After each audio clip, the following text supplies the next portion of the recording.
If people can see the signs, why do they keep choosing the same situations again and again?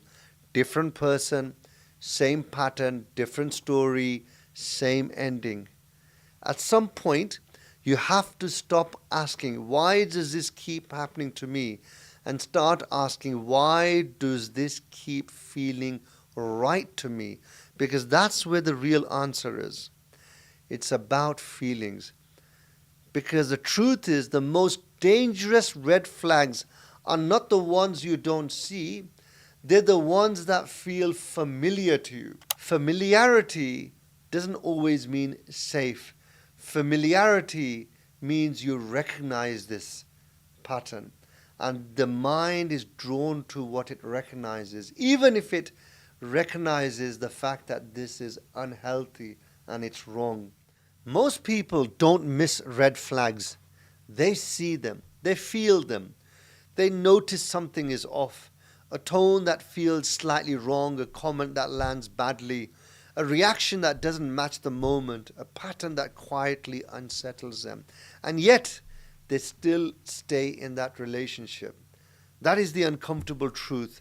Because when people look back on relationships that later became painful, manipulative, or humiliating, they don't say, I had no idea. They say something else. I knew something wasn't right. And that sentence reveals everything. Most people don't miss red flags. They see them. They just don't act on them. Because the moment you admit something is wrong, you have to do something about it. And that's the part people avoid. Because acting on the truth might cost you the relationship, the future you imagined, or the version yourself had already built. And so instead of acting on it, you explain it away. At the beginning, red flags don't look like danger. They look like doubt, something small, something subtle, something easy to dismiss, and that's why they get dismissed. Because early in a relationship, the emotional reward is strong. You feel seen, you feel chosen, you feel wanted, and those feelings are powerful enough to override the concerns or those red flag signals. Let's look at a case study. Imagine a woman in her mid 30s. She's been through enough relationships to be cautious, but also enough loneliness to be open and vulnerable. She feels that, she's clever, intelligent, she meets somebody, and from the beginning, it's intense. He texts constantly, he calls her different, he tells her he's never felt like this before. Within weeks, he's talking about the future, and there's a voice in her head saying, this is moving too fast. But she ignores it because it feels too good. The moment something feels too good to question is usually the moment you should question it the most, because the most dangerous people don't always scare you first. Sometimes they flatter you first. Sometimes they make you feel so special that you stop asking whether any of it is real.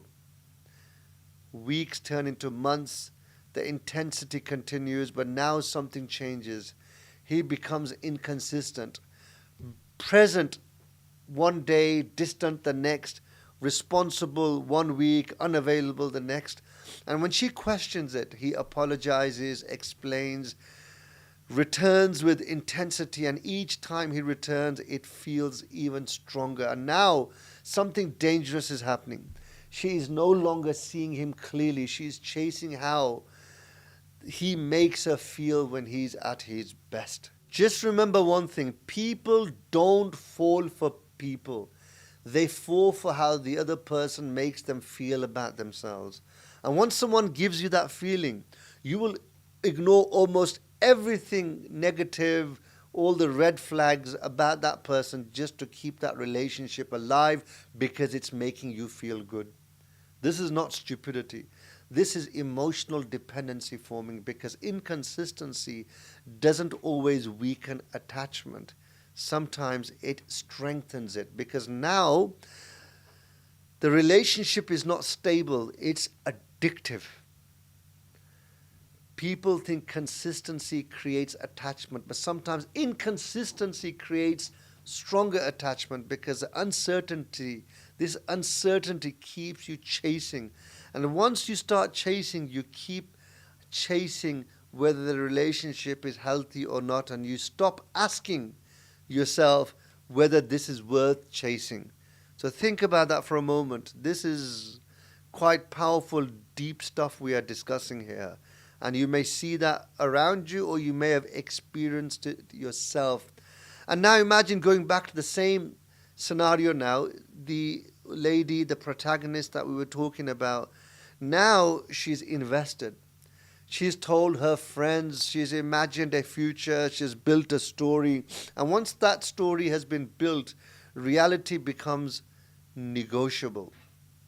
Reality becomes negotiable because we cannot shatter that illusion that we've created around us, especially when others have been sort of rolled in to see that illusion that we have created. At the beginning, you're observing, but then something changes. You become invested, you've imagined a future, just like this protagonist now story. You've built a story, and once you build that story, you don't want to interrupt it. Instead of asking, is this right? You start asking, can I make this work? So they think they can change the other person and make it work. And this is where people start negotiating with reality. He's inconsistent, but he's amazing when he's there. She's difficult, but she loves me deeply. That's not clarity, that's justification. And this is where people start entering that danger zone, and where relationships become manipulative and are on the downward spiral. You don't ignore red flags because you don't see them. You ignore them because you've already invested in the story. Let's look at another case study, the long-term trap. Now imagine a different scenario. A man in his early 40s, he's been in a relationship, let's say, for 4 or 5 years. At the start, everything felt right, but over time, things changed. Disrespect crept in. Communication broke down. Arguments became normal, but nothing was ever bad enough to leave. So he stays in that relationship year after year, telling himself, it will get better. Hope is not always strength. Sometimes hope is what keeps people trapped, because hope lets you postpone the truth. And while you're postponing the truth, nothing actually changes. Now, he's deeply invested. He's spent time, he's created memories, he's put a lot of energy into this relationship, and leaving it doesn't feel like a decision that he wants to make. It feels like a loss if he were to make that decision. And that's why somebody like him ends up staying in that relationship which is no longer serving him any purpose. So the more you invest in something, the harder it becomes to admit it was a mistake. So instead of leaving, you stay and you try to fix it, even when deep down you already know that this is beyond fixing. And now something deeper happens. The relationship becomes part of the identity. So he's not just in a relationship. He's someone who chose this person, someone who stayed, someone who made it work. And leaving means confronting something painful. Sometimes people don't stay because they love the person, even though they know that this relationship is long dead. They stay because leaving would force them to admit they were wrong. And the ego will tolerate that pain before it accepts that. And this is why many people stay for far too long in these relationships, because not because they don't see it, it's because seeing it clearly has consequences. This just isn't about relationships. You see the same pattern in business. Let's give you an example. Who remembers Elizabeth Holmes? Brilliant investors, clear warning signs, and yet they stayed. So this is a case of someone who attracted investment into her business from very clever, sharp, business-minded people who were top of their game. They invested in her idea because they were investors. This is what they did. As they were investors, they had already invested in her, and therefore it became like a relationship which was difficult to leave. So people don't stay because something isn't working. They stay because they've already put too much into it, and walking away would feel more painful than continuing. And that's exactly how those investors who had invested into Elizabeth Holmes had lost their money and reputation, because they did not want to question all the red flags that they were seeing, because they were too deeply invested by then. Now, here is another deep layer. People think they ignore red flags because they are confused, but most of the time they are not confused, they are conflicted, because part of them sees the truth and part of them wants to maintain that illusion. This is what I mentioned earlier. People don't choose what is true, they choose what is easier to live with. And in relationships, the easiest story is the one that lets you stay and maintain that facade. And that's why this clarity always comes later, after the relationship ends, after the attachment breaks. Suddenly everything becomes obvious. But the real question is not, why didn't I see it? The real question is, why didn't I do anything about it? And this is why people don't do anything about it, is because they do not want to lose out on that feeling, on that attachment, on that illusion that they had created. Because the answer to that question will then explain everything. Why you stayed, why you ignored it, why you kept going. And this is a common questions that people ask. And this is where everything changes, because once you understand what your ego is protecting, you stop negotiating with reality and you start addressing the issues that you really need to be dealing with it. At the end of all this, the red flags are not a test of intelligence. They are a test of honesty. Can you be honest about what you see? Can you be honest about what it means? Can you be honest about what it will cost you to act on it? Because the truth always costs something, but ignoring it costs even more. The truth doesn't destroy the people, the delay does.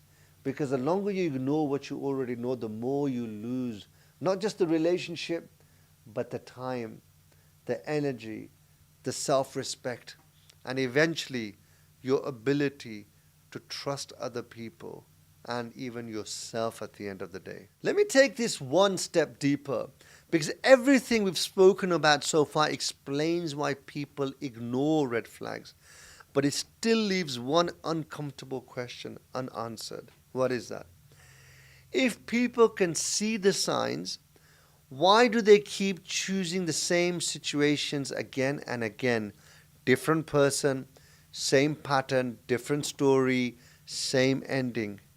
At some point, you have to stop asking, why does this keep happening to me? And start asking, why does this keep feeling right to me? Because that's where the real answer is. It's about feelings. Because the truth is, the most dangerous red flags are not the ones you don't see, they're the ones that feel familiar to you. Think about that for a moment. Think carefully what I'm saying. Familiarity doesn't always mean safe. Familiarity means you recognize this pattern, and the mind is drawn to what it recognizes, even if it recognizes the fact that this is unhealthy and it's wrong. Let's do another case study. Imagine, let's have another female protagonist. Call her Aisha. She's intelligent, she's independent, emotionally aware. She knows what a healthy relationship should look like, at least in theory. She meets someone, at first it feels intense, he's attractive, then slightly distant, then he's back again. He blows hot and cold. He's hot one day, cold another day in terms of his emotions. And something about it pulls her in. Not because it's stable, but because it's familiar. People don't always choose what is healthy, they choose what feels familiar. And it's that feeling of familiarity that they are always choosing over the red flags. Let's go through another hypothetical illustration. I say hypothetical, but this can apply to so many cases out there in real life. Let's have another female protagonist, someone in her 20s. Let's call her Aisha. She's educated, highly educated, independent, financially independent, emotionally aware. She knows what a healthy relationship should look like. Well, at least in theory. She meets someone, at first it feels intense. He's attractive, he's attentive, then slightly distant, then he's back again. He sort of is hot in terms of his emotions, and cold and hot and cold. He alternates between these different states, and something about it pulls her in. Not because it's stable, because it's familiar. People don't always choose what is healthy, they choose what feels familiar. And what feels familiar often comes from what they've already experienced. Maybe it's from childhood. In this case, let's say Aisha grew up in an environment where love was not consistent. Sometimes it was there, sometimes it wasn't, sometimes it felt warm, sometimes it disappeared. So now, as an adult, she doesn't recognize consistency as love. She recognizes emotional fluctuation as love. So when someone shows up with that same pattern, it doesn't alarm her. It feels normal. That's what she grew up with. It feels like she's at home. And that's how people get trapped, because they think they are choosing the person, but often they are choosing the pattern. This is quite an alarming distinction that many people have never been able to distinguish. They are not choosing the person, they are choosing the pattern. So now, here's where it gets even more uncomfortable, because awareness doesn't always save you. You can know something is wrong, but still feel drawn to it. And this awareness is not the same as control. You can see the red flag and still walk straight forward into it. And that's where people start getting frustrated with themselves. I don't understand why I keep doing this. But the real question is not why am I doing this? It's what part of this feels familiar to me? What part of this feels familiar to me? Because once you answer that, everything becomes clearer. Now let's go even more deeper. Because there's another layer people don't like to admit, and it's this. Sometimes people ignore red flags because the alternative is facing themselves. Sometimes it's not the relationship you're afraid to lose, it's the version of yourself you become without it. The loneliness that you no longer want to tolerate if this relationship is not there. So without the relationship, who are you? No distraction, no drama, no emotional highs and lows, no constant attention, no identity tied to somebody else. Just you. And for many people, that's uncomfortable. So they end up staying in that toxic relationship. Not because the relationship is right, because it protects them from something even deeper. As I mentioned, it could be loneliness. It could be something, some part of their identity that they do not want to confront. And for many people, that's uncomfortable. So they end up staying, not because a relationship is right, it's because it protects them from something deeper. And one of the things which I mentioned, and I want to just touch upon again, is loneliness. Sometimes it's not that the relationship is good, it's just that being alone feels worse. And that's what the case is, the underlying reason why many people again end up staying in these toxic relationships, avoiding or ignoring the red flags, is because they do not want to be lonely. People will tolerate this toxic relationship when they shouldn't, so they do not have to end up living alone. After enough failed experiences, after enough emotional exhaustion, people don't look for something that's right. They look for something that works, something that feels good enough that they can just get by with, something that avoids starting all over again. I know these people, you know these people. Maybe they're now in their 40s and 50s. They've invested so much, they've tolerated so much in a bad relationship that they no longer have the energy to start all over again. Maybe they've aged, they've lost their looks that they originally sort of were proud of when the relationship started, and they can no longer feel that they can attract somebody else for another fresh relationship. So it's better to stick to this one which is bad than be out of it and be alone. And especially when you have convinced yourself that you're never going to find anybody else again. Whether you're a man or woman, these feelings resonate with many people after a long period of being invested in a relationship, and what's now against them is time and age, and now they've sort of entered into a period of middle-aged where physically they've deteriorated. Mentally, they no longer have the energy to start all over again and start looking for a new partner.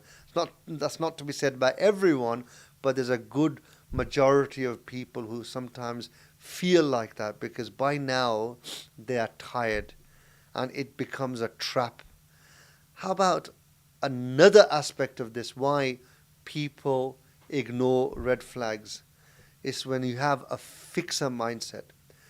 You meet someone, you see the issues, but you also see their potential. You think, they just need stability. They just need the right person. They just need someone who can help them change.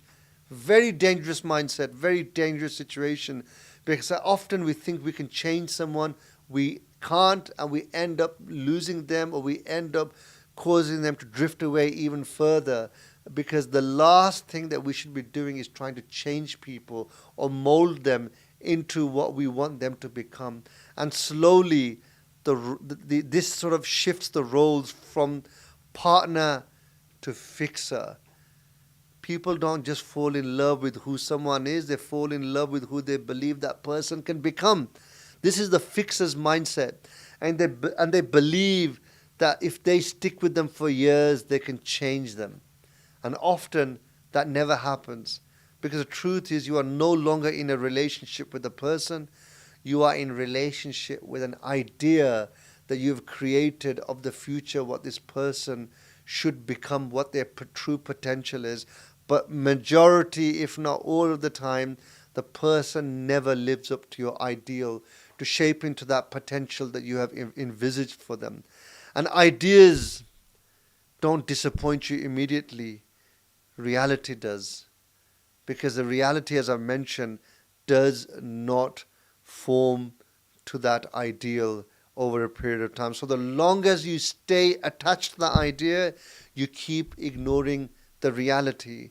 So let's summarize this, bring this all together. So why do people ignore these red flags? Not because they don't see them, it's because it feels good, it makes them feel familiar, they're emotionally invested, they're afraid to lose the feeling, they're afraid to be alone, and many believe he or she will change. So let me quickly summarize everything together now as to why people constantly ignore these red flags. Again, not because they don't see them, it's because it makes them feel good. It makes them think this is familiar territory. They've emotionally invested so much now, also invested a lot of time. Sometimes years pass by in that relationship. They're also afraid to lose that feeling that that relationship sort of creates for them, those occasional feelings of intensity, that feeling of being sort of connected to someone. They're afraid also to be alone. Loneliness is a big pandemic of our generation. They believe also that the other person, whether he or she, will change. They think they can change them. They are the fixer. And when all of that combines, clarity doesn't stand a chance. So what actually breaks this? Not more thinking, not more analyzing, not more over processing. It's one thing: honesty. Being honest to yourself. Clarity doesn't come from seeing more. It comes from refusing to lie to yourself about what you already see. All those red flags that which are, you know, in front of you quite blatantly. You need to address this issue head on. That's where there's a paradigm shift is required in your thinking. Because once you stop lying to yourself, everything becomes obvious. You, it will allow you to make a decision more easily, and in more things that were hidden, confused, will appear more obvious to you. Now, from that point, you stop negotiating. You stop negotiating with reality and stop propping up these false ideals that you have created, these illusions. Because at the end of all this, the red flags were never the problem. They were always there. They were always visible. The real question was never, why didn't I see it? Once again, the real question was, why did I choose to ignore it? Because your life is not shaped by what you see. It's shaped by what you allow.